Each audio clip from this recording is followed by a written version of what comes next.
Komite sekolah. Ini adalah sebuah lembaga mandiri di lingkungan sekolah.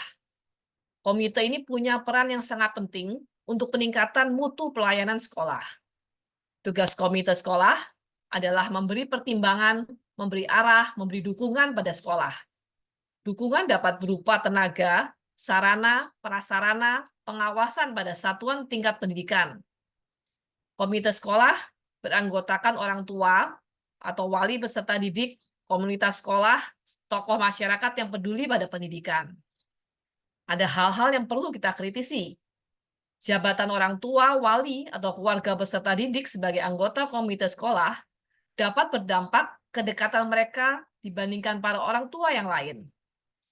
Kedekatan ini bisa menimbulkan KKN, bisa menimbulkan perpecahan di antara orang tua atau wali atau keluarga peserta didik. Kedekatan juga bisa menimbulkan fitnah. Misalnya, anak atau keluarga dari komite sekolah yang menjadi peserta didik akan mendapat keistimewaan. Kepala sekolah yang dekat dengan komite sekolah akan dilindungi jika melakukan pelanggaran. Guru yang dekat dengan komite sekolah akan mendapat kemudahan jika melanggar aturan. Karenanya akuntabilitas, transparansi adalah prinsip yang sangat penting dikembangkan di sekolah. Idealnya semua pihak memang harus dekat dengan komite sekolah, saling mendukung dan bergotong royong untuk kebaikan sekolah. Namun prinsip kehati-hatian dalam memilih anggota komite sekolah memang sangat penting, karena banyak peran komite sekolah yang jika disalahgunakan akan menimbulkan kerugian pada pihak sekolah. Dalam prakteknya, telah terjadi banyak pelanggaran hukum terkait komite sekolah. Selama tahun 2019, terjadi 136 kasus yang dilaporkan ke kantor perwakilan Ombudsman di Sultra. Ini terkait iuran oleh komite sekolah.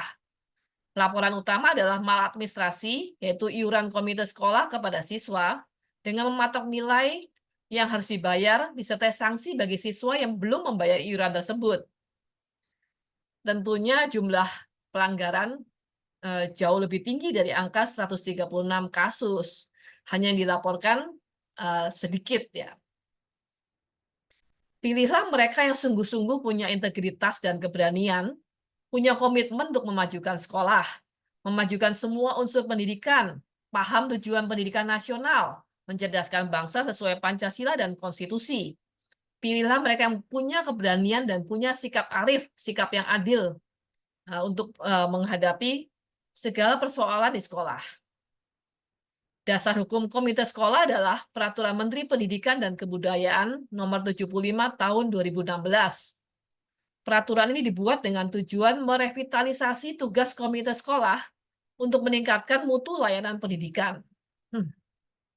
Komite sekolah berkedudukan di setiap sekolah, berfungsi dalam peningkatan mutu pelayanan pendidikan. Saat menjalankan fungsinya, komite sekolah melakukannya secara gotong royong, demokratis, mandiri, profesional, dan akuntabel. Artinya, prinsip transparansi harus ditegakkan. Dalam hal peningkatan mutu pelayanan pendidikan, sering terjadi guru ada dalam posisi yang dilematis. Mereka mendapat beban tambahan yang dipaksakan dalam bentuk perjanjian yang tidak seimbang. Apa itu perjanjian yang tidak seimbang? Perjanjian yang tidak seimbang adalah perjanjian yang tidak dapat ditolak atau sangat sulit ditolak oleh para guru. Walaupun secara hukum, guru tidak berada di bawah tekanan.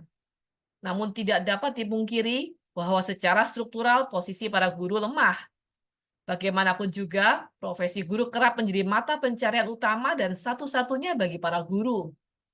Mereka mungkin tidak lagi menjadi manusia merdeka yang punya keberanian untuk berkata tidak pada semua beban tambahan yang sangat menyita tenaga dan waktu mereka, dan kerap tanpa kompensasi apapun.